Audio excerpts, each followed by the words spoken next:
Bismillahirrahmanirrahim. Innal hamdalillah nahmaduhu wa nasta'inuhu wa nastaghfiruh wa na'udzu billahi min shururi anfusina wa min sayyiati a'malina. Man yahdihillahu fala mudilla lahu wa man yudlil fala hadiya lahu. Ashhadu an la ilaha illallah wahdahu la sharika lahu wa ashhadu anna Muhammadan 'abduhu wa rasuluhu la nabiyya ba'da amma ba'd. يا أيها الذين آمنوا اتقوا الله حق تقاته ولا تموتن إلا وأنتم مسلمون. يا أيها الناس اتقوا ربكم الذي خلقكم من نفس واحدة وخلق منها زوجها وبث منهما رجالا كثيرا ونساء واتقوا الله الذي تساءلون به والأرحام إن الله كان عليكم رقيبا.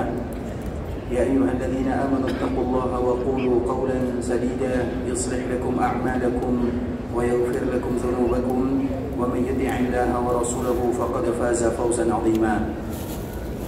أما بعد فإن أصدق الحديث كتاب الله وخير الهدي هدي محمد صلى الله عليه وسلم وشر الأمور محدثاتها فإن كل محدثة بدعة وكل بدعة ضلالة. Ikhwatul Islam, saudara kaum muslimin, para tetamu Allah rahimani wa rahimakumullah. Alhamdulillah, kita selalu dan senantiasa bersyukur kepada Allah Subhanahu wa taala atas segala limpahan rahmat dan karunia yang Allah Subhanahu wa taala hadiahkan kepada kita. Dan di antara salah satu nikmat yang paling indah Allah berikan kepada kita bersama adalah keberadaan kita di kota Madinah, kotanya Rasulullah sallallahu alaihi wasallam.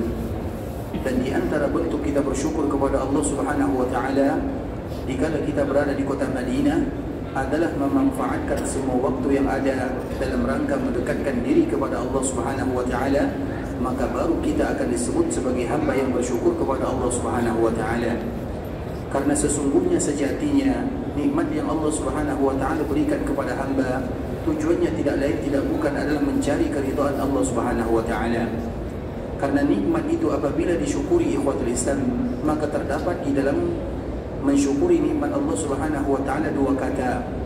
Yang pertama, orang yang bersyukur kepada Allah Subhanahu wa taala mereka disebut dengan Al-Hafiz.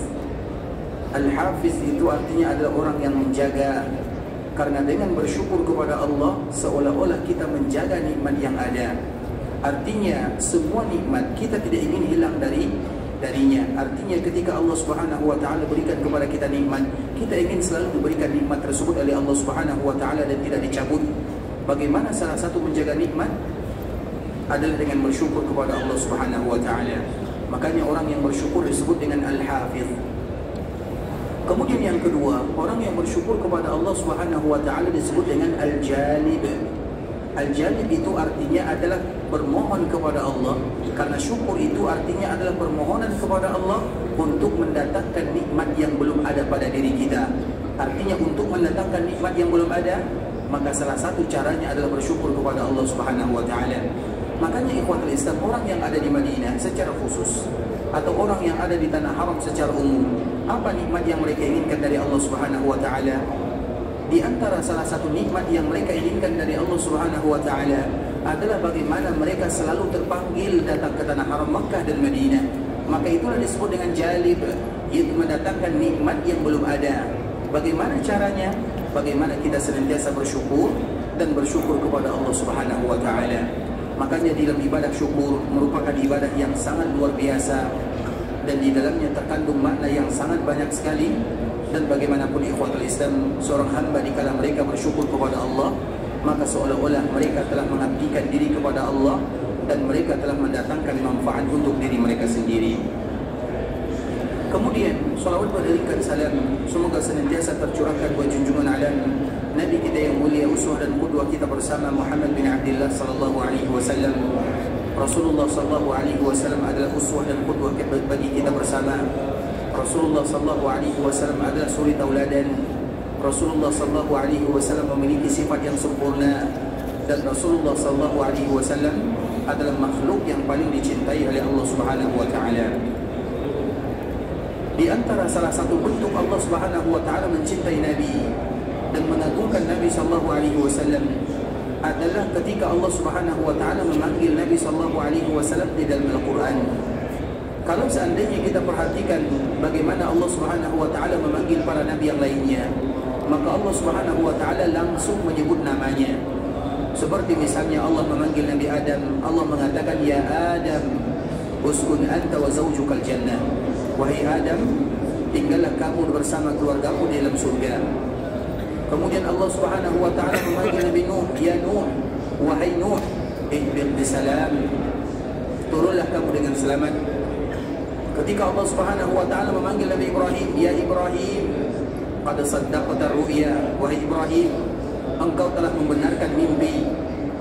Allah Subhanahu wa taala memanggil Nabi Yahya, "Ya Yahya, khudhil kitaba biquwwah."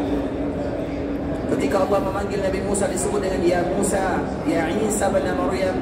Artinya ketika Allah Subhanahu wa taala memanggil para nabi, Allah memanggil dengan namanya.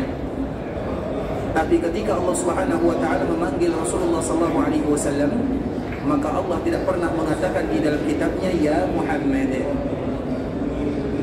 Dalam panggilan Allah Subhanahu wa taala tidak pernah menyebutkan "Ya Muhammad", tapi Allah Subhanahu wa taala akan menggunakan bahasa yang lain. Di antara bahasa yang digunakan oleh Allah Subhanahu wa taala, "Ya ayyuhan nabi", wahai seorang nabi. "Ya ayyuhar rasul, balligh ma unzila ilaika min rabbik", wahai utusan. Artinya Allah Subhanahu wa taala tidak pernah memanggil Nabi sallallahu alaihi wasallam dengan panggilan nama. Allah selalu memanggil Nabi dengan nubuwah dan risalah. "Ya ayyuhan nabi", "Ya ayyuhar rasul", tidak pernah Allah mengatakan "Ya Muhammad". Makanya kalau kita buka Al-Quran dari Al-Fatihah sampai An-Nas, kita tidak akan pernah menemukan yang namanya "Ya Muhammad" kalau dengan panggilan. Tapi kalau min babil khabar, kalau seandainya Allah ingin mengkabarkan, maka Allah menyebutkan nama Nabi. Seperti misalnya Muhammadun Rasulullah, wa ma Muhammadun illa Rasul. Disebutkan nama Nabi SAW, tapi itu bukan panggilan, itu pemberitahuan. Namun ketika Allah Subhanahu wa taala memanggil, maka Allah tidak akan pernah memanggil Nabi kecuali dengan nubuwah dan risalah. Maka begitu juga dikala kita memanggil, mengucapkan salam kepada Nabi SAW, kita mengucapkan "Assalamu alayka ya Rasulullah", "Assalamu alayka ya Nabi Allah". Tidak kita mengatakan "Assalamu alayka ya Muhammad". Tidak demikian kita mengatakannya. Kalau seandainya Allah memanggil Nabi dengan kalimat nubuwah dan risalah, maka kita pun memanggil Nabi SAW dengan kalimat nubuwah dan risalah. Maka di antara salah satu panggilan kita kepada Rasulullah SAW adalah dengan mengatakan "Ya assalamu alayka ayyuhan nabi", atau "Assalamu alayka ayyuhar rasul", atau "Assalamu alayka ya Rasulullah", atau "Assalamu alayka ya Nabi Allah". Dan itulah yang disebutkan oleh Allah Subhanahu wa taala atau cara Allah memanggil Nabi, dan itu merupakan di antara bentuk Allah memuliakan Rasulullah SAW. Ketika Allah Subhanahu wa taala memuliakan Nabi, maka kita lebih pantas untuk selalu dan senantiasa memuliakan baginda Rasulullah SAW. Dan di antara bentuk kita memuliakan Rasulullah SAW adalah dengan memperbanyak mengucapkan salam dan salawat kepada Nabi kita Muhammad bin Abdullah sallallahu alaihi wasallam. Di antara bentuk kita memuliakan Nabi sallallahu alaihi wasallam adalah memperbanyak mengucapkan salam dan salawat kepada Rasulullah sallallahu alaihi wasallam, terkhusus bagi kita yang diberikan kemudahan oleh Allah Subhanahu wa taala datang ke kota Madinah. Dan kita selalu mengatakan bagi mereka yang ada di kota Madinah, maka ingat ikhwatul Islam, mereka sedang berada di kampung halaman Nabi sallallahu alaihi wasallam. Mereka sedang menjadi tetangga Nabi sallallahu alaihi wasallam. Maka tentunya kewajiban kita adalah memuliakan apa yang dimuliakan oleh Nabi. Kita memuliakan Nabi, kita memuliakan apapun yang dimuliakan oleh Nabi, dan salah satu yang dimuliakan oleh Nabi adalah kampung halamannya. Bagi kita yang sedang berada di kota Madinah, maka mereka harus ingat ini adalah kampung halaman Nabi sallallahu alaihi wasallam, dan kita sedang berada di kampung halaman Nabi. Kita sedang bertetangga dengan Nabi. Maka di antara kewajiban yang harus kita ketahui, bagaimana menjaga adab dan etika kepada Nabi, begitu juga menjaga adab dan etika selama kita berada di kampung halaman Nabi sallallahu alaihi wasallam. Dan salah satu etika yang kita jaga kepada Nabi adalah bagaimana kita selalu mengagungkan Nabi sallallahu alaihi wasallam. Dan etika kita dikala kita berada di kampung halaman Nabi, bagaimana pula kita mengagungkan, menghargai, menghormati, menjunjung tinggi kampung halaman Rasulullah SAW. Karena memang di antara hakikat cinta kepada Rasulullah SAW adalah mencintai apapun yang dicintai oleh Nabi SAW. Itu ada di antara bentuk cinta. Makna cinta kepada Nabi, mencintai semua yang dicintai oleh Rasulullah SAW. Dan salah satu yang dicintai oleh Nabi adalah kampung halamannya, adalah kota Madinah. Maka kota Madinah disebut dengan Madinatu Rasulillah SAW. Madinah ini disebut dengan kampung halaman Nabi. Dan di antara salah satu nama kota Madinah adalah Al-Habibah. Di antara salah satu nama kota Madinah adalah Al-Habibah. Dan Al-Habibah itu artinya adalah kampung halaman yang wajib dicintai oleh kaum muslimin karena kecintaan mereka kepada Rasulullah SAW. Sehingga setiap kali kita berada di kota Madinah, maka kita harus ingat kalimat ini. Kita bukan berada di kampung halaman kita. Kita juga bukan berada di kampung halaman biasa, tapi kita berada di kampung halaman baginda Nabi yang mulia. Makanya selama kita berada di kota Madinah, kita harus menjaganya, menjaga dari semuanya. Menjaga dari kerusakan, menjaga dari kotoran, menjaga dari asap rokok misalnya. Semuanya harus dijaga. Selama kita berada di kota Madinah, ingat ikhwatul Islam, semuanya harus kita jaga. Ini kampung halaman Nabi. Jangan pernah samakan kampung Nabi dengan kampung kita, tidak pernah sama. Karena di antara salah satu kewajiban kita kaum muslimin adalah mencintai kampung halaman Nabi, karena Nabi mencintai kampung halamannya. Sehingga kita akan mencintai apapun yang dicintai oleh Nabi. Salah satu yang dicintai oleh Nabi SAW adalah kota Madinah. Maka dengan itu pula Madinah disebut dengan Al-Habibah. Al-Habibah itu artinya kampung halaman yang wajib bagi kita untuk mencintainya. Karena terlalu banyak ikhwatul Islam bukti cinta Nabi SAW kepada kota Madinah. Dan di antara salah satunya apa yang disebutkan oleh Anas bin Malik radhiyallahu taala bahwa Nabi SAW semenjak menjadikan Madinah sebagai kampung halaman, Nabi tidak pernah meninggalkan Madinah. Nabi tidak pernah keluar dari kota Madinah. Dikala Nabi hidup atau setelah Nabi wafat, Nabi tidak akan pernah meninggalkan Madinah. Dikala Nabi hidup, Nabi tidak pernah keluar dari kota Madinah kecuali hanya untuk beribadah atau berjihad di jalan Allah Subhanahu wa taala. Sehingga Nabi SAW semenjak diusir oleh orang-orang yang ada di Mekah Al-Mukarramah, maka Madinah menjadi kampung halaman Nabi SAW. Nabi tidak pernah lagi mau meninggalkan kota Madinah untuk selama-lamanya. Dikala Nabi hidup atau dikala Nabi sudah wafat, Nabi tidak akan pernah meninggalkan kota Madinah. Dan itulah kemuliaan kota Madinah yang paling luar biasa. Kalau seandainya kota Mekah merupakan kota yang didatangi oleh semua para Nabi dan para Rasul, kalau seandainya daerah Syam merupakan daerah yang mana itu merupakan daerah para Nabi dan para Rasul, maka cukup yang menjadikan kemuliaan kota Madinah, dikala yang ada di dalam kota Madinah adalah manusia yang paling mulia, imamnya para Nabi dan para Rasul. Mekah adalah daerah yang mulia, karena itu merupakan daerah berkumpulnya para Nabi dan para Rasul. Begitu juga Syam, Baitul Maqdis, itu adalah daerah yang paling mulia, karena di sana juga berkumpul para Nabi dan para Rasul. Tapi yang membuat kota Madinah semakin mulia adalah adanya Nabi SAW di sini untuk selama-lamanya. Dikala Nabi hidup 10 tahun lamanya di kota Madinah, Nabi tidak pernah keluar dari kota Madinah kecuali untuk berjihad dan beribadah. Selain itu Nabi tidak akan pernah keluar dari kota Madinah. Makanya sahabat Anas bin Malik yang selalu menemani Nabi, yang menjadi pembantu Nabi, menyebutkan Nabi kalau seandainya harus keluar dari kota Madinah karena ada urusan untuk berjihad atau untuk melaksanakan ibadah, maka Nabi SAW hatinya akan sangat merindukan kota Madinah. Artinya Nabi SAW ingin cepat pulang ke kota Madinah. Kemudian jika Nabi pulang ke kota Madinah dan Nabi melihat Madinah dari jarak jauh, maka Nabi akan mempercepat langkah dan gerakannya. Kalau Nabi berjalan seperti biasa, maka Nabi akan mempercepat langkahnya. Kalau Nabi menaiki tunggangannya atau kendaraannya, maka Nabi akan menggerakkan kendaraan tersebut. Kenapa Nabi melakukan yang demikian? Anas bin Malik menyebutkan di akhir hadis, min hubbiha, karena Nabi SAW cinta kepada kota Madinah. Artinya Nabi SAW mencintai kota Madinah. Makanya wajib bagi kita untuk mencintai kota Madinah. Dan mencintai kota Madinah tidak cukup dengan kata-kata, tapi mencintai kota Madinah harus ada buktinya. Makanya kita harus membuktikan apa cinta kita kepada kota Madinah. Apa buktinya kita mencintai kota Madinah? Sebagaimana kita harus membuktikan cinta kita kepada Nabi, begitu juga kita harus membuktikan cinta kita kepada kota Nabi SAW. Dan di antara salah satunya adalah bagaimana kita menjaga adab, etika, kita junjung tinggi, kita hormati. Karena di antara salah satu kemuliaan kota Madinah, Madinah itu ada tanah yang diharamkan. Artinya haram. Apa makna haram? Haram itu artinya adalah hormat. Karena kalimat-kalimat hormat itu diambil dari bahasa haram, menghormati, mengharamkan. Karena kalimat hormat, hurmah, diambil dari bahasa Arab yaitu hurmah. Hurmah itu artinya adalah bagaimana kita menjunjung tinggi. Jangan sama amalan dan perbuatan kita di kota Nabi dengan di daerah-daerah yang lainnya.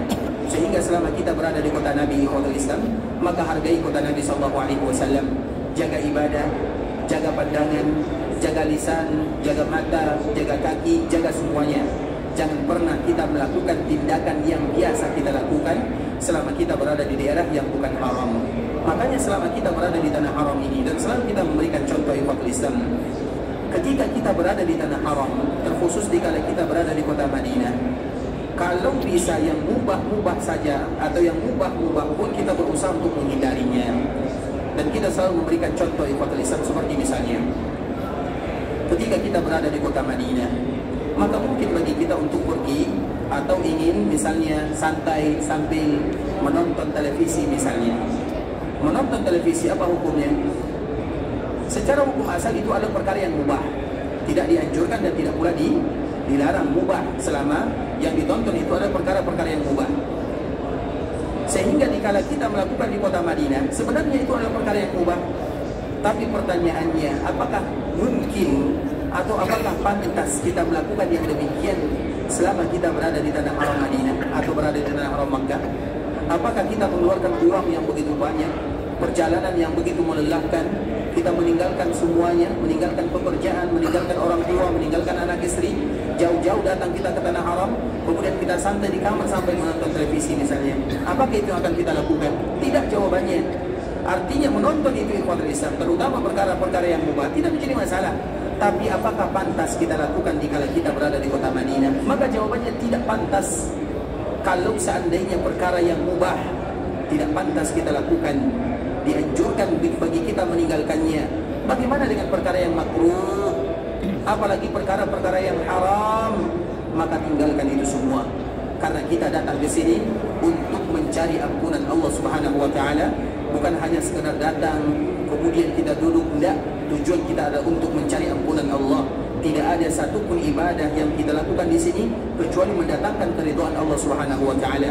Maka wajar ikhwatul Islam, orang yang datang melaksanakan ibadah haji dan umrah, terkhusus orang yang melaksanakan ibadah umrah, di antara salah satu keutamaan yang akan mereka dapatkan ada dua.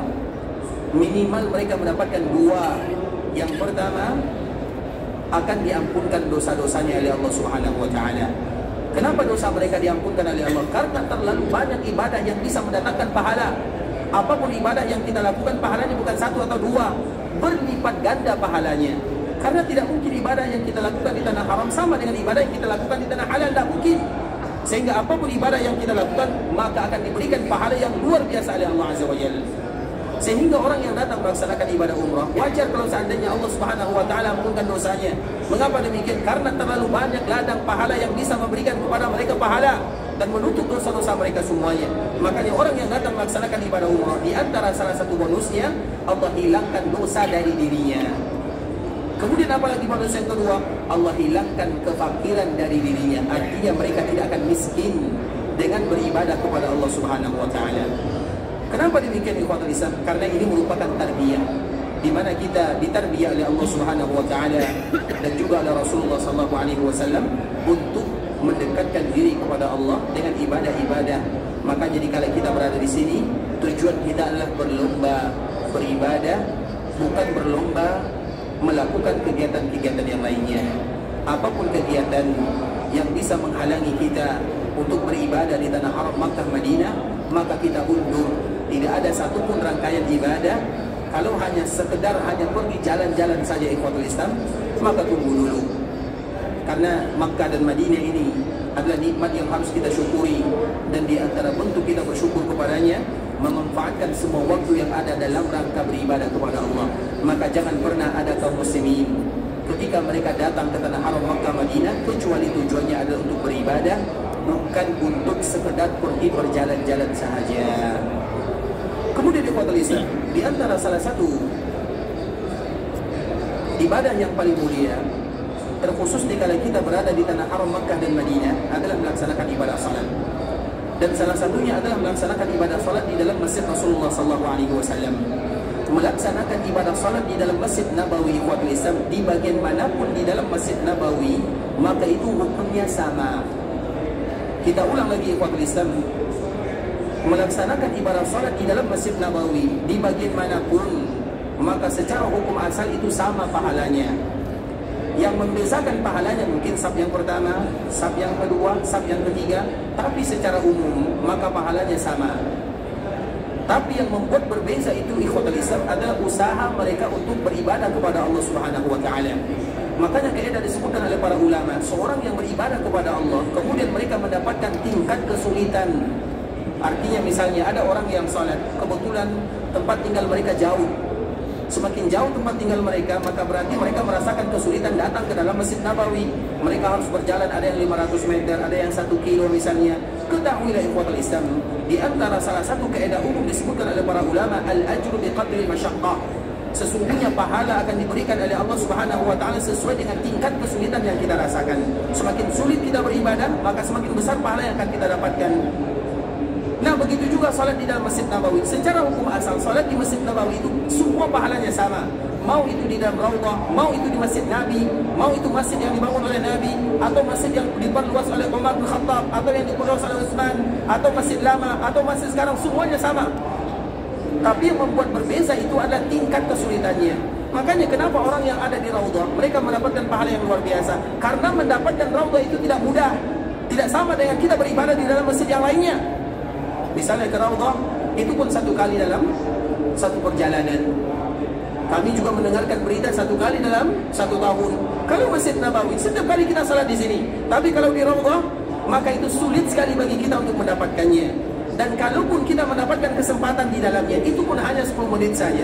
Setelah 10 menit, maka kita akan disuruh pergi antrian dengan yang lainnya, bergantian dengan kaum muslimin yang lainnya. Nah, Raudhah itu ikhwatul Islam secara hukum asal, salat di Raudhah sama dengan salat di sini secara hukum asal. Tapi apa yang membuat keutamaan yang ada di Raudhah? Yang membuat keutamaan berlebih ibadah yang kita lakukan di dalamnya karena tingkat kesulitan yang tidak sama. Mendapatkan Raudhah itu ikhwatul Islam tidak semudah yang dibayangkan. Sehingga apapun ibadah yang kita lakukan di Raudhah, hukum asalnya sama pahalanya. Mau salat, mau baca Quran, mau zikir kepada Allah, mau berdoa kepada Allah, sebenarnya hukum asalnya sama. Di sini kita salat, di sini kita berdoa, di sini kita baca Quran, sama dengan kita baca Quran di Raudhah, berdoa di Raudhah, salat di Raudhah. Hukum asalnya sama. Tapi kenapa Raudhah itu mendapatkan pahala yang berlebih? Karena tingkat kesulitan untuk mendapatkan Raudhah tidak sama dengan Masjid Nabawi yang lainnya, atau bagian daripada Masjid Nabi yang lainnya. Maka itulah yang membuat Raudhah itu ikhwatul Islam, apapun ibadah yang kita lakukan di dalamnya diberikan kelebihan pahala oleh Allah Subhanahu wa taala karena tingkat kesulitan yang kita dapatkan di dalamnya. Padahal hukum asalnya ikhwatul Islam, karena memang dikala kaum muslimin diberikan rezeki oleh Allah Subhanahu wa taala ke Raudhah, dikala kita di Raudhah itu ikhwatul Islam, tidak ada ibadah khusus yang dianjurkan oleh Nabi SAW. Kita harus ulang lagi. Dikala kita berada di Raudhah, tidak dianjurkan atau tidak ada ibadah yang dikhususkan kita untuk melakukan di dalamnya. Misalnya nanti dikhususkan untuk berdoa di Raudhah, atau salat di Raudhah, atau baca Quran di Raudhah, atau berzikir di Raudhah, itu semuanya sama di dalam Masjid Nabawi. Tidak ada dikhususkan ibadah apapun. Makanya apabila ada orang yang datang ke Raudhah, kalau seandainya mereka bisa melaksanakan ibadah salat, maka salatlah di sana. Kalau ada kesempatan bagi mereka berdoa, maka berdoalah. Seperti misalnya apabila ada orang yang datang ke Raudhah, tiba-tiba lagi antrian, mereka buang angin misalnya, dan mereka tidak membawa air, sulit untuk berwudu, tayamum tidak boleh. Karena tayamum tidak boleh selama air ada, dan selama kita bisa menggunakan air, maka tidak ada yang namanya istilah tayamum. Tayamum itu ikhwatul Islam baru diizinkan di dalam agama kalau air tidak ada. Makanya dalam masalah wudhu ini ikhwatul Islam selalu kita sampaikan, karena kita sedang beribadah kepada Allah Azza wa Jalla, baik itu dikala kita berada di raudhah atau nanti dikala kita tawaf. Kalau seandainya ada di antara kita yang batal wudhunya, maka tidak ada satupun kaum muslimin yang boleh bertayamum kecuali air tidak ada, atau dia tidak boleh menggunakan air, baru gugur ibadah wudhu baginya. Tapi kalau seandainya dua perkara ini tidak ada pada dirinya, atau artinya air ada dan dia bisa menggunakan air, maka tidak boleh tayamum dalam keadaan apapun. Terkhusus dikala kita berada di raudhah, karena antrian yang panjang. Kalau kita keluar tidak bisa masuk lagi. Begitu juga dikala kita berada di tawaf, karena di antara salah satu syarat tawaf itu adalah dalam keadaan bersuci. Sehingga Nabi SAW menyebutkan tawaf itu sama dengan salat. Persamaannya itu ada sama-sama kita dalam keadaan bersuci. Siapapun yang batal wuduknya, maka harus mereka berwuduk, tidak boleh mereka melanjutkan tawafnya. Dan Nabi SAW mengajarkan kepada kita, kalau Nabi SAW ikhwatul Islam, Nabi SAW berwuduk, itu bisa Nabi SAW berwuduk dengan satu mud.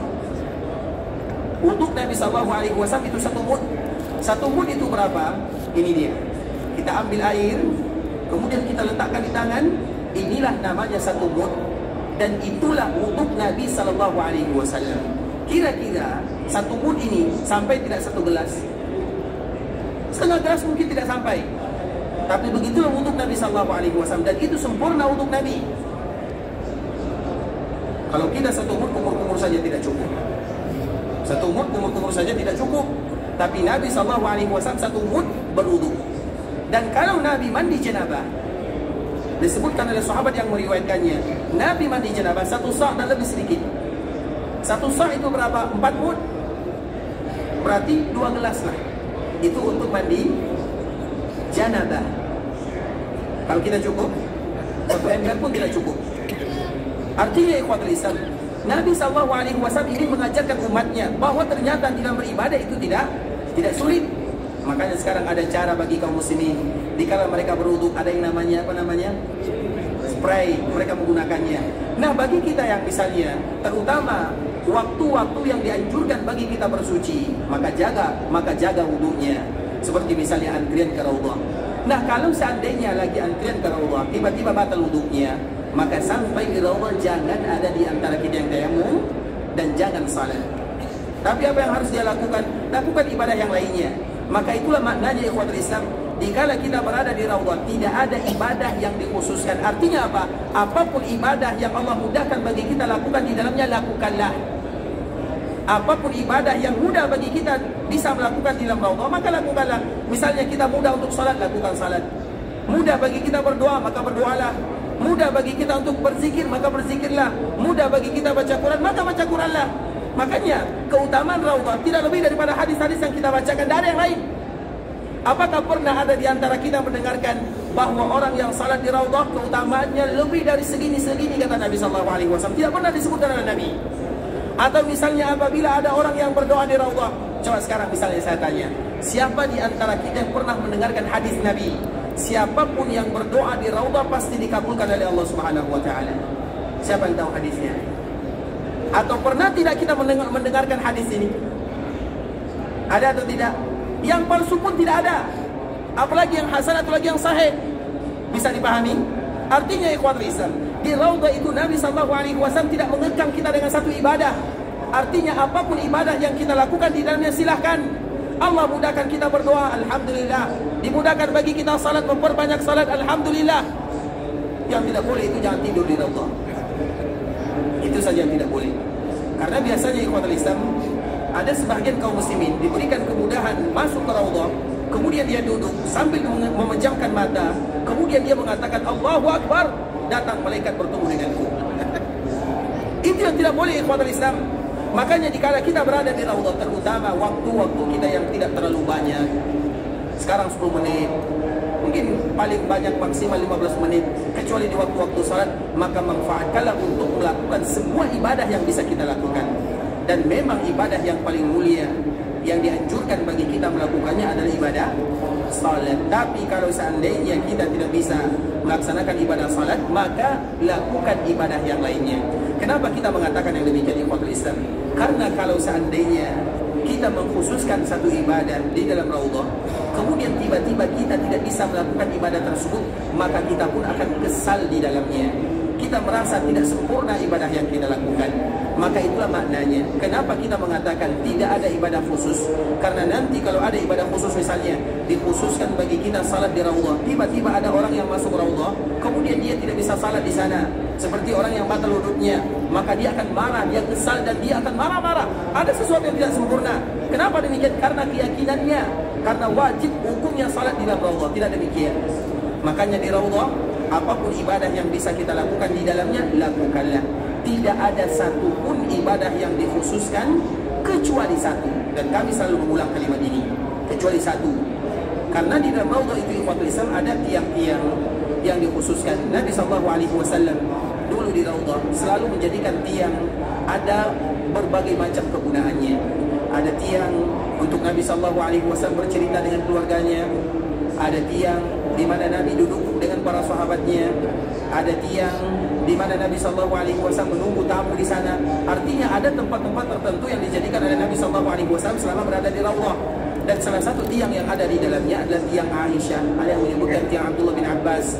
Nah, tiang ini, ikhwatul Islam, atau yang disebut dengan ustuwana, kalau seandainya kita menemukan tiang ini, maka baru dikhususkan bagi kita melaksanakan ibadah salat. Sedangkan di tempat yang lainnya, di dalam raudhah, karena raudhah itu, ikhwatul Islam, jaraknya antara rumah Nabi dengan mimbar Nabi. Raudhah itu jaraknya ada antara rumah Nabi dengan mimbar Nabi. Berarti rumah Nabi bukan bagian daripada raudhah. Karena Nabi mengatakan di antara rumahku dan rumah Nabi tidak bagian daripada raudhah. Kemudian di antara rumahku dan mimbarku, di antara rumah Nabi dan mimbar Nabi, berarti mimbar dengan rumah tidak masuk bagian daripada raudhah. Sehingga nanti kalau ada di antara kita yang pergi ke raudhah, lihat rumah Nabi. Kalau rumah Nabi jelas, karena sekarang sudah ada pagarnya. Tapi di samping kanannya, yaitu mimbar. Karena mimbar Nabi itu posisinya, mimbar sekarang adalah mimbar Nabi SAW. Posisi mimbar sekarang itulah mimbar, posisi mimbar Nabi, bukan mimbar Nabi, tapi posisinya. Maka dianjurkan bagi kita untuk masuk ke bagian dalamnya.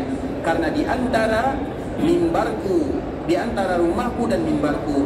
Dan kita menyebutkan, ikhwatul Islam, masjid yang dibangun oleh Nabi SAW itu panjangnya kurang lebih 70 hasta. 70 hasta itu kurang lebih 35 meter itu panjang masjid Nabi SAW. Nah, lokasi mimbar Nabi tentunya tidak mungkin di ujung. Makanya tidak semua masjid yang dibangun oleh Nabi itu adalah raudhah. Tidak semua masjid yang dibangun oleh Nabi di zaman Nabi, Nabi membangunnya bersama para sahabatnya, itu bukan raudhah semuanya. Karena raudhah itu hadisnya muncul belakangan. Artinya setelah muncul atau setelah selesai Masjid Nabawi, setelah ada mimbar di sana, setelah ada rumah Nabi, maka baru Nabi menyebutkan keutamaan tentang raudhah ini.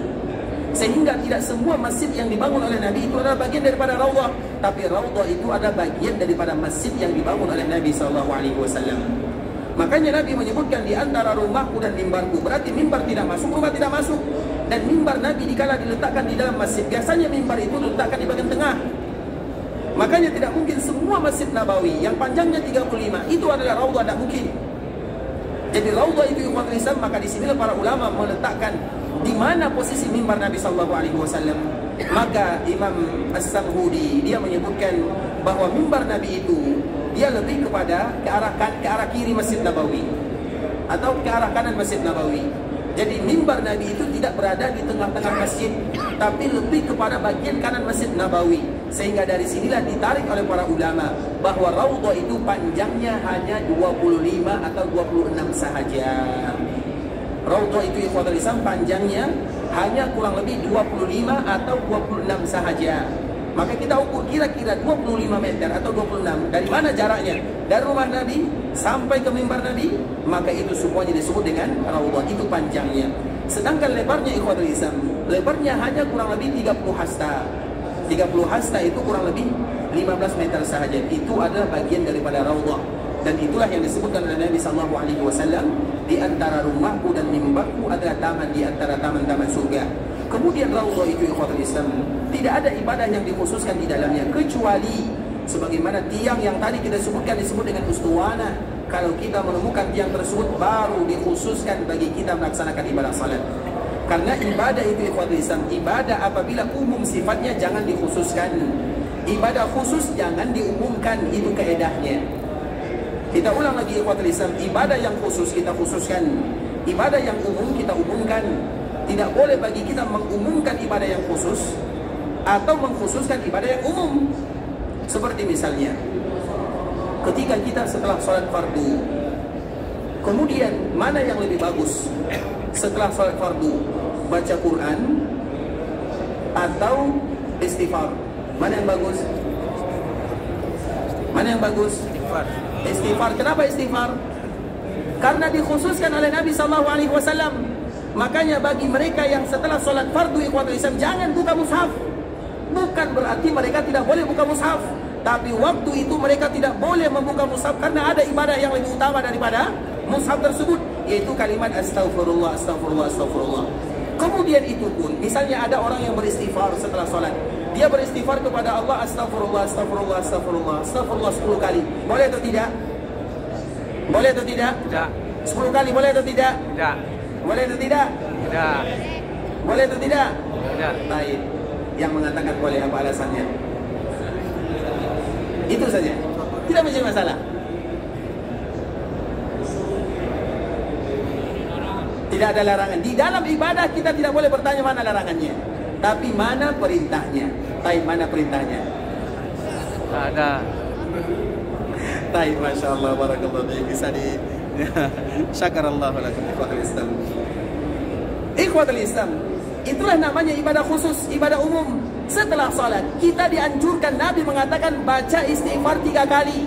Bukan berarti kita tidak boleh beristighfar 10 kali. Silakan beristighfar 1000 kali, 100 kali, silakan. Tapi jangan setelah salat. Setelah salat cukup astagfirullah, astagfirullah, astagfirullah, Allahumma antas salam wa minkas salam. Bisa dipahami? Karena itu yang diperintahkan oleh Nabi. Bukan berarti kita dilarang untuk memperbanyak istighfar, tapi waktunya bukan di sini. Setelah salat itu ikhwatul Islam, istighfarnya 3 kali. Kenapa? Itu yang diperintahkan oleh Nabi SAW. Istighfar salasa. Nabi beristighfar 3 kali. Itulah maknanya ibadah khusus. Nabi mengkhususkan dengan jumlah bilangan, maka jangan ganti yang lain. Kalau 3 kata Nabi 3, kalau 7 kata Nabi 7, kalau 10 kata Nabi 10. Sama dengan orang berakikah ikhwatul Islam. Ada orang berakikah, kebetulan dia berakikah, anaknya kembar 7. Misalnya kembar 7, atau dia ingin berakikah bergabung bersama saudara-saudaranya. Ayo kawan-kawan, siapa yang diberikan rezeki anak kita berakikah? Nah, karena 7 orang, maka mereka mengatakan biasanya kalau 7 bisa diganti dengan seekor kerbau. Maka pada akhirnya mereka menyembelih kerbau, seekor kerbau, kemudian mereka berakikah. Boleh atau tidak? Tidak. Kerbau lebih mahal dari kambing. Boleh atau tidak? Tidak. Kenapa tidak boleh? Tidak. Karena Nabi mengkhususkan dengan kambing, jangan pernah berakikah dengan kerbau, walaupun kerbau lebih mahal. Karena bukan mahalnya, tapi dikhususkan oleh Nabi SAW. Kalau dikhususkan oleh Nabi, maka jangan kita umumkan. Artinya, jangan kita membuka pintu di sana. Itu adalah keedah di dalam masalah agama. Bukan berarti kita tidak boleh berkorban dengan kambing, dengan kerbau, silahkan. Tapi bukan untuk akikah. Kalaupun kita ingin berkorban dengan kerbau misalnya, silakan sembelih kambing, ini untuk akikah. Kemudian sembelih lagi kerbau, ini untuk bagi-bagi misalnya, sedekah misalnya. Silakan, tidak menjadi masalah. Tapi yang namanya akikah dengan kambing, maka jangan dibuka pintu di sana. Kambing ya kambing. Jumlahnya berapa jumlahnya? 1 untuk perempuan, 2 laki-laki. Apakah boleh ada orang berakikah, kemudian karena dia diberikan rezeki oleh Allah, maka dia menyembelih 10 ekor kambing? Boleh atau tidak? Boleh atau tidak? Tidak. Boleh. 2 untuk akikah, 8 untuk bagi-bagi. Bisa dipahami? Artinya boleh dan tidak boleh. Boleh kalau seandainya tetap 2 yang diakikahkan, tapi sisanya dibagi-bagikan. Tapi kalau seandainya 10-nya untuk akikah, maka itu tidak boleh, walaupun lebih banyak. Begitu juga dengan kalimat yang lain, ikhwatul Islam. Istighfar sebagaimana tadi yang kita contohkan. Istighfar itu silakan berapapun kita beristighfar. Bahkan dianjurkan bagi kita memperbanyak istighfar. Tapi jangan setelah salat. Setelah salat cukup 3 saja. Kenapa demikian? Nabi yang mengatakan demikian. Istighfar salasa. Nabi beristighfar 3 kali. Jangan kita buat 30 kali. Bukan berarti tidak boleh kita beristighfar, enggak. Tapi cukup Nabi SAW cari waktu yang lain. Misalnya setelah kita baca semua doa-doa yang berkaitan dengan zikir-zikir salat, kemudian setelahnya kita beristighfar, silakan.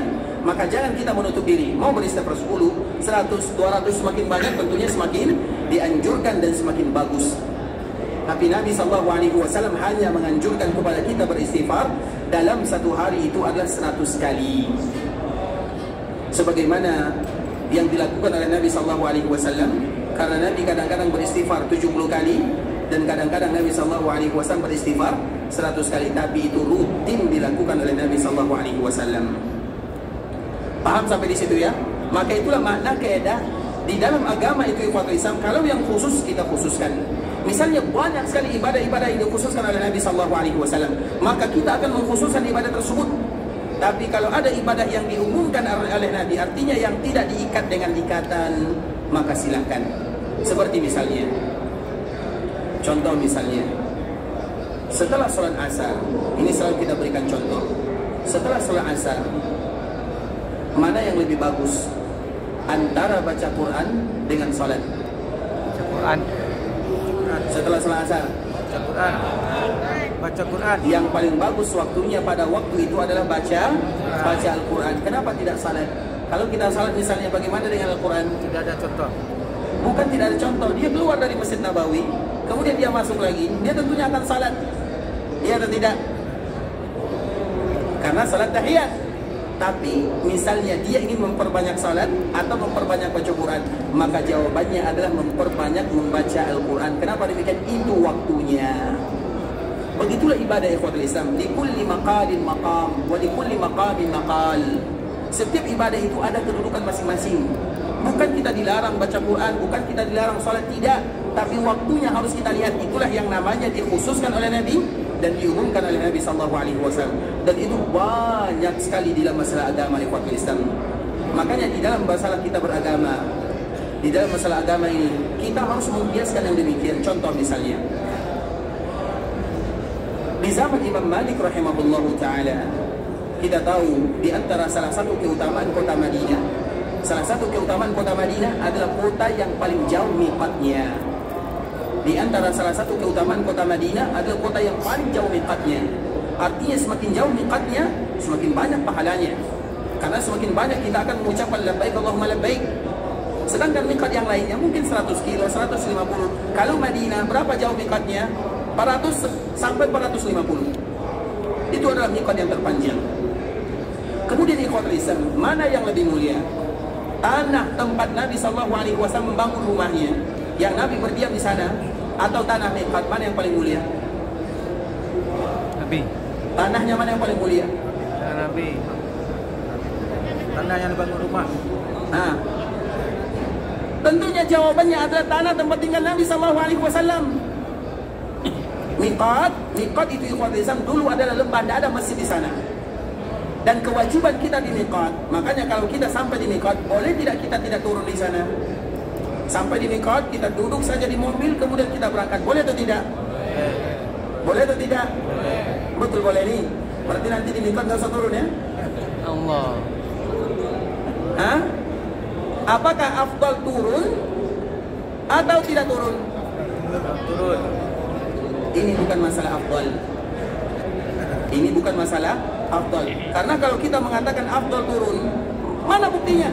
Tentu kita bertanya, apa alasannya? Siapa bisa jawab? Karena yang diperintahkan kita untuk melakukannya dikala kita berada di miqat, tidak boleh melewati miqat kecuali dalam keadaan ihram. Itu yang dituntut di dalam agama. Mau kita turun, mau kita tidak turun, itu urusan kedua. Apalagi dulu, miqat itu tidak ada apa-apanya, hanya sekedar lembah, panas, tidak ada masjid. Sekarang baru kita lihat ada masjid. Kemudian kita bisa mandi di sana, kita bisa berwudu di sana, kita bisa buang hajat di sana. Itu sekarang, kalau dulu tidak ada. Bisa dipahami? Artinya ikhwatul Islam. Nah, tempat ini miqat dengan tempat Nabi, tentunya tempat Nabi yang paling mulia. Maka ada orang di zaman Nabi atau di zaman Abdullah, di zaman Imam Malik rahimahullah ta'ala, dia miqatnya lain. Bermiqat dia dari perkuburan Nabi SAW dengan alasan ini lebih mulia. Dengan alasan ini lebih mulia daripada miqat. Kemudian dipanggil oleh Imam Malik, "Wahai fulan, apa yang kamu lakukan di sini?" "Aku ingin bermiqat di sini." Maka Imam Malik mengatakan miqat penduduk Madinah adalah Dzulhulaifah. Miqat penduduk Madinah adalah Dzulhulaifah. Kemudian apa kata orang tersebut? "Wahai Imam, ini tempat yang lebih mulia. Dan aku menambahnya lebih daripada miqat yang sesungguhnya aku tambah." Berarti kaedahnya semakin ditambah semakin banyak pahalanya itu kalau menurut dia. Tapi tidak demikian menurut agama. Menurut agama miqat tetaplah miqat, tidak boleh dirubah walaupun dari sisi perkuburan Nabi sallallahu alaihi wasallam. Walaupun jaraknya lebih jauh daripada Nabi sallallahu alaihi wasallam. Kenapa demikian? Karena Nabi sudah mengkhususkannya. Sesuatu yang telah dikhususkan oleh Nabi sallallahu alaihi wasallam maka tidak boleh dirubah walaupun banyak yang lebih mulia darinya. Sehingga itulah di dalam agama ikhwatul Islam. Di dalam agama itu banyak akan kita temukan sesuatu yang ajib, yang kadang-kadang tidak bisa kita memaksakan kehendak kita, atau kita bisa atau tidak bisa memahami secara tekstual. Kita contohkan misalnya Imam Abu Hanifah selalu memberikan contoh seperti ini ikhwatul Islam. Misalnya kita contohkan, misalnya air seni atau air kencing. Itu air kencing itu najis atau bukan? Najis atau bukan? Najis. Kalau kita buang air seni, air kencing, maka kewajiban kita adalah sekedar membersihkan saja, selesai. Tapi bisa dipahami? Baik. Kemudian air mani. Air mani najis atau tidak? Tidak. Tapi setiap air mani keluar maka kita wajib mandi. Sesuatu yang tidak najis kita mandi, padahal tidak najis. Bahkan kalau menyentuh pakaian, maka pakaian juga boleh dibawa salat, sebagaimana Nabi sallallahu alaihi wasallam melakukannya. Dan kita wajib mandi. Tapi kalau yang najis keluar, maka kita tidak mesti mandi, padahal najis. Itulah yang selalu disebutkan oleh Imam Abu Hanifah ikhwatul Islam. Artinya begitulah agama, agar kita tahu bahwa agama itu harus dikembalikan kepada Nabi sallallahu alaihi wasallam. Apa yang Nabi khususkan kita khususkan, apa yang Nabi umumkan kita umumkan. Artinya kita ikat diri kita ini dengan apa yang disebutkan oleh Nabi sallallahu alaihi wasallam, dan itu banyak sekali contohnya. Makanya kemarin kita menyebutkan di antara salah satu orang yang terusir dari telaga Nabi, yang mana telaga Nabi akan berdiri di atas mimbarnya, adalah mereka yang mulai merubah-rubah agama Nabi sallallahu alaihi wasallam. Agama Nabi itu ikhwatul Islam sudah sempurna, jangan dirubah-rubah apalagi ditambah. A kata Nabi, maka kita katakan A. Z kata Nabi, maka kita katakan Z. Dan itu banyak sekali contohnya. Seperti misalnya ikhwatul Islam, karena kadang-kadang apabila kita mulai merubah contoh, misalnya contoh yang ringan-ringan saja. Di antara salah satu agama Nabi sallallahu alaihi wasallam ini, agama Nabi adalah bagaimana kaum muslimin mereka senantiasa minum dengan tangan kanan. Ini adalah agama kita semuanya. Maka tidak ada yang namanya muslim mereka masih minum dengan tangan kiri. Seorang muslim mereka tidak akan minum dengan tangan kiri. Seorang muslim mereka tidak akan makan dan minum dengan tangan kiri. Dan kita masih banyak menyaksikan yang demikian ikhwatul Islam. Padahal itu adalah sunnah biasa. Itu kaidah yang disebutkan oleh Nabi sallallahu alaihi wasallam. Makan minum dengan tangan kanan habis secara mutlak, kecuali kalau ada uzur, seperti tangan kanan tidak ada atau sakit, itu alasan yang lainnya. Tapi apapun kondisinya ikhwatul Islam, maka makanlah, minumlah dengan tangan kanan, hilangkan tangan kiri. Kalaupun bisa ikhwatul Islam, bahkan kedua-duanya juga jangan. Misalnya kita sedang makan, kemudian tangan kanan kita ini kotor, kemudian kita ambil, kemudian kita seperti ini, gelas juga akan dicuci. Tidak akan ada orang yang makan, atau tidak akan ada orang yang minum dari gelas kita, kecuali kalau kita Nabi. Siapa di antara orang yang akan minum dari gelas kita? Siapa? Tidak ada. Kenapa kita malu untuk memegangnya? Dipegang saja, biarkan kotor. Artinya ikhwatul Islam untuk melaksanakan dan menerapkan sunnah Nabi sallallahu alaihi wasallam. Coba kita perhatikan. Ketika ada orang yang makan bersama Nabi, dia makan bersama Nabi, kemudian dia makan dengan tangan kiri. Ingat ikhwatul Islam, jangan makan dan minum dengan tangan kiri, jauhkan tangan kiri. Dia makan dengan tangan kiri. Kemudian Nabi mengatakan, "Kul biyaminik." Wahai fulan, makan dengan tangan kananmu. Kul biyaminik, makan dengan tangan kananmu. Kemudian orang ini mengatakan, karena bisa jadi karena keegoisannya, karena kesombongannya, karena orang yang sombong itu adalah yang sulit menerima kebenaran. Itulah sombong yang sesungguhnya. Sebagaimana disebutkan bahwa kesombongan itu adalah batarul haq wa ghamtun nas. Sombong itu dua. Yang pertama, orang yang tidak mau menerima kebenaran. Ini sudah jelas, ini benar, tapi dia mencari alasan. Makanya tingkat kesombongan itu ikhwatul Islam adalah tingkat yang sulit untuk disebutkan. Kemudian ikhwatul Islam, Nabi mengatakan makan dengan tangan kanan, kemudian mengatakan aku tidak bisa. Apa kata Nabi? Lastata'ta, kamu tidak akan bisa. Apa yang terjadi ikhwatul Islam? Maka setelah Nabi mengatakan kalimat ini, selama-lamanya dia tidak lagi bisa menggunakan tangan kanannya. Artinya lumpuh untuk selama-lamanya. Padahal hanya sekedar makan dan minum dengan tangan kanan, dan itu termasuk di antara sunnah Nabi SAW. Dan masih banyak lagi sunnah-sunnah Nabi SAW. Contoh yang berikutnya, misalnya sunnah siwak. Kita tahu sunnah siwak. Kadang-kadang kalau kita bersiwak di sini biasa, tapi coba kita lihat apabila ada saudara kita kaum muslimin yang bersiwak di daerah kita masing-masing, apa yang kita katakan? Ini tongkat dibawa kemana-mana. Atau dengan bahasa-bahasa yang lain, siwak itu hanya bisa di tanah Arab. Kalau di sini kita makan jengkol, bagaimana bisa makan siwak pakai siwak? Atau dengan bahasa-bahasa yang lainnya, iyyaka iyyak. Maka jangan pernah terucap bahasa-bahasa seperti ini, karena bagaimanapun siwak itu adalah sunnah Nabi. Kalau kita cemoohkan, maka ingat kisah ini yang dibawa oleh Imam An-Nawawi rahimahullahu ta'ala. Kita selalu menyebutkan kisah ini ikhwatul Islam. Kalau tidak salah kami bawakan dalam kitab ini, yaitu kisah orang yang mengolok-olokkan sunnah Nabi SAW. Kemudian setelahnya dia hamil. Jadi ada namanya laki-laki yang hamil, itulah dia, laki-laki yang hamil. Dikala dia diberikan siwak kepadanya ikhwatul Islam, ini sekedar contoh saja. Artinya nanti akan kita kiaskan kepada sunnah Nabi yang lainnya. Jangan pernah bermain-main dengan sunnah Nabi, ditambah, dikurangi, ataupun mengolok-olokkannya. Sama saja semuanya. Ketika diberikan siwak kepadanya, maka dia bermain-main, hanya sekedar bermain-main. Kemudian biasanya siwak kita letakkan di mulut, dibersihkan di gigi, maka dia ambil siwak, digosok-gosokkan di pantatnya. Hanya bermain, untuk bermain, bercanda kalau bahasa kitanya. Maka ingat ikhwatul Islam, jangan pernah jadikan agama sebagai candaan apapun namanya. Kalau bercanda bukan dalam masalah agama, cari yang lain. Makanya bercanda di dalam agama itu ikhwatul Islam tidak boleh kelewatan. Bercanda itu ibarat garam. Garam kalau tidak ada dalam makanan, hambar. Tapi kalau terlalu banyak, maka tidak ada harganya. Tidak ada orang yang mau makan. Begitulah dalam agama. Bercanda dalam agama itu ikhwatul Islam hanya sekedarnya saja, yaitu ibarat garam. Makanya apalagi dalam belajar agama, menyampaikan ilmu agama, tidak boleh kita banyak bercanda. Boleh sekedarnya. Kenapa? Karena ini agama Allah Azza wa Jalla. Qul abillahi wa ayatihi wa rasulihi kuntum tastahzi'un. Apakah harus Allah yang kalian permainkan, Rasul yang kalian olok-olokkan, atau agama ini yang kalian permainkan, canda guraukan? Tidak boleh. Makanya ikhwatul Islam, apapun masalah agama, jangan jadikan sebagai permainan, apapun bentuknya. Kalau itu adalah bagian daripada agama, kalau kita tidak bisa melakukannya, jangan jadikan permainan atau olok-olokan. Begitu juga dengan siwak ini. Dia bercanda ikhwatul Islam, dia sambil anggaplah muda-muda, pemuda, duduk, kemudian ada bersiwak, kemudian diletakkan siwak di pantatnya. Sebenarnya biasa, tapi ini agama Allah Subhanahu wa Ta'ala. Apa yang terjadi ikhwatul Islam? Setelah dia melakukan itu, maka dia hamil. Laki-laki yang hamil itulah dia.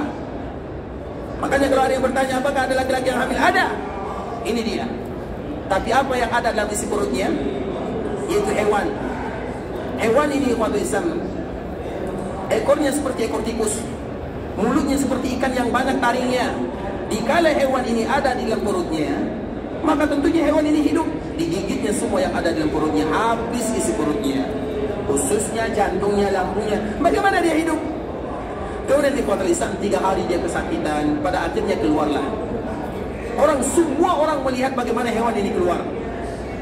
Kemudian setelah hewan ini keluar, maka orang-orang yang lain merasa terkejut, merasa heran. Kemudian orang ini pun pada akhirnya meninggal sebelahnya, karena di dalam perutnya itu habis semuanya, dimakan oleh hewan tersebut. Hanya gara-gara apa? Gara-gara masalah siwak. Begitulah ikhwatul Islam di dalam masalah sunnah Nabi SAW. Maka itu merupakan kaidah yang harus kita ketahui. Apapun sunnah Nabi, kalau kita bisa melakukannya, alhamdulillah.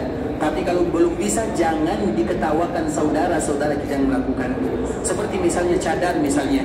Oh, cadar itu adalah pakaian orang Arab. Hati-hati lisan. Suatu saat nanti bisa diputuskan oleh Allah Subhanahu wa Ta'ala. Kalau kita bisa melakukannya, lakukan. Kalau tidak bisa, jangan diolok-olokkan, selesai. Putri Nabi semuanya, istri Nabi semuanya, mereka memakainya. Kemudian kita mengatakan itu adalah tradisi orang Arab. Dari mana perkataan ini? Makanya tidak boleh ikhwatul Islam kita contohkan kepada yang lainnya. Kalau bisa kita lakukan, alhamdulillah.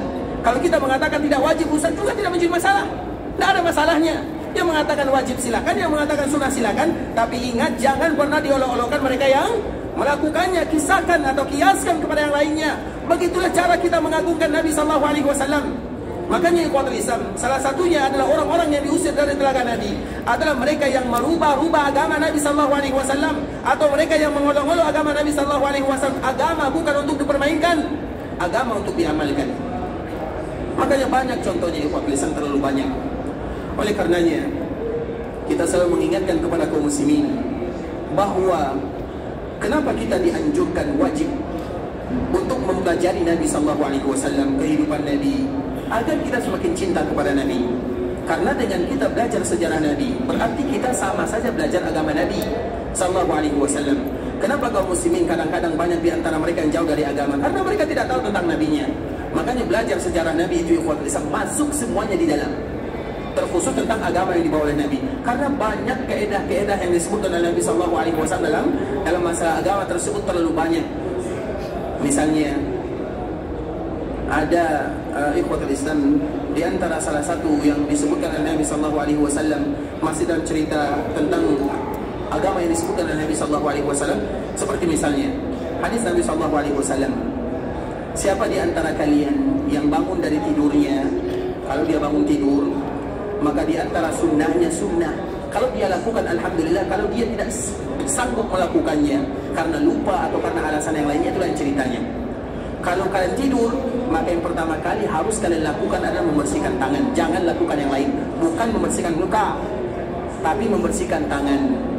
Kenapa demikian? Karena tangan kita ini tidak satu pun di antara kita yang tahu di mana dia berada. Namanya tidur. Dan tidur itu separuh dari kematian. Makanya orang yang ada di dalam surga tidak ada tidurnya. Karena kalau mereka tidur berarti seolah-olah separuh kematian ada pada dirinya. Makanya tidur itu ikhwatul Islam adalah sebagian saudara dari kematian. Sehingga di antara salah satu konsekuensi daripada tidur, kita tidak tahu apa yang terjadi. Salah satu tangan ini kita tidak tahu apa yang memegangnya, di mana posisinya, di mana keberadaannya. Maka Nabi mengatakan kepada kita, mengajarkan, kalau kalian bangun, cuci tangan kalian. Bukan wajah, bukan yang lain, tapi tangan terlebih dahulu. Kemudian ada orang yang mengatakan, ya Rasulullah, saya tahu di mana posisi tangan saya di kala saya tidur. Saya tahu. Tidaklah yang membuat dia mengatakan seperti ini kecuali ingin bermain-main atau mengolok-olokkan apapun namanya. Saya tahu. Maka Nabi diam. Kemudian apa yang terjadi ikhwatul Islam? Orang ini pun tidur. Dikala dia tidur, inilah malapetakannya. Inilah ujian untuk dirinya. Ketika dia bangun dari tidurnya, tangannya ini masuk ke tubuhnya sampai di sini. Sampai di sini. Coba bayangkan, kita tidak bisa membayangkan. Kenapa demikian? Karena dia bercanda, mengolok-olokkan hadis Nabi SAW. Begitu juga dengan agama Nabi SAW. Makanya ikhwatul Islam, agama ini sempurna, agama ini sangat mulia. Agama bukan dijadikan gurauan, candaan, apalagi olok-olokan. Maka itu harus dijauhkan dari kaum muslimin, terkhusus di dalam masalah sunnah Nabi SAW. Sunnah Nabi itu ikhwatul Islam, kalau kita menyebut dengan sunnah Nabi, maka itu mencakup semuanya. Kita tidak membahas ini wajib, ini sunnah, ini mubah. Tidak. Sunnah Nabi itu mencakup semuanya. Makanya apabila disebut dengan sunnah Nabi, apapun yang dilakukan oleh Nabi, maka itu bagian daripada sunnah Nabi SAW. Makanya sunnah itu artinya bukan sunat, artinya itu kan sunat saja. Tidak. Sunnah Nabi itu bisa jadi wajib, sunnah Nabi itu bisa jadi sunat, sunnah Nabi itu bisa jadi mubah. Itu disebut dengan sunnah secara umum. Maka inilah merupakan definisi, karena memang setiap para ulama itu mereka memiliki definisi secara khusus. Terutama ulama-ulama fikih memiliki ta'rif sendiri. Ulama usul mereka punya pengertian sendiri tentang sunnah. Ulama hadis mereka juga punya, ulama akidah mereka punya semuanya. Tapi sunnah secara umum adalah apapun yang dilakukan oleh Nabi. Dan kewajiban kita adalah mengagungkan sunnah Nabi SAW. Yang khusus kita khususkan, yang umum kita pun umumkan. Artinya sebagaimana tadi kita menyebutkan, kalau misalnya bilangan 3, 3. Kalau bilangannya 10, 10. Jangan ditambah dengan angka yang lainnya. Bukan berarti tidak tidak boleh. Dan insyaAllah ikhwatul Islam, kita akan kembali membahas tentang sunnah Nabi SAW, terkhusus di kala kita berada di Raudhah. Dan salah satu sunnah Nabi di Raudhah atau sunnah di Raudhah, tidak ada ibadah khusus kecuali satu. Dan yang satu ini pun kemungkinan kita tidak lagi bisa mendapatkannya kecuali dengan satu syarat, kalau kita sudah menjadi imam Masjid Nabawi. Karena lokasinya sudah diambil oleh Imam Masjid Nabawi, tempat imam itu berdiri, disitulah tiang yang betul-betul dianjurkan bagi kita untuk salat. Makanya kalau kita ingin salat di sana, jadi imam dulu. Mungkin atau tidak? Ya. Allahu a'lam. Kita tidak tahu. Barakallahu fikum ikhwatul Islam. Sampai di sini pembahasan yang bisa kami jelaskan. Yang benar dari Allah Subhanahu wa taala, yang salah dari diri kami pribadi karena kurangnya ilmu kami, karena kebodohan dan karena kejahilan kami.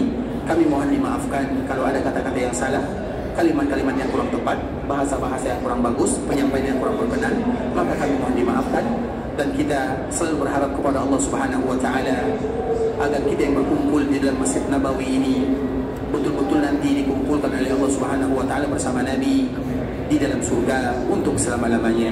Semoga Allah Subhanahu wa taala ampunkan dosa kita, dosa orang tua kita, dosa keluarga kita, dosa saudara kita, dan dosa seluruh kaum muslimin. Kalau ada di antara kita yang ingin pergi ke Mekah untuk beribadah, semoga Allah menerima semua amal ibadahnya. Allah kabulkan doanya, dijadikan umrahnya adalah umrah yang mabrurah, wa sa'yan mashkura, wa dhanban maghfura. Dan kita berharap kepada Allah Subhanahu wa taala agar Allah berikan keberkahan dalam kehidupan kita, kemudahan dalam setiap urusan, dilancarkan rezeki kita, diberikan kepada kita anak-anak yang saleh dan salehah, kemudian dimudahkan urusan kita untuk mendapatkan surga Allah Subhanahu wa taala. Kita berharap kepada Allah agar kita selalu ikhlas dalam beribadah, istiqamah dalam agama, dan tidaklah kita bertemu dengan Allah kecuali dalam keadaan husnul khatimah.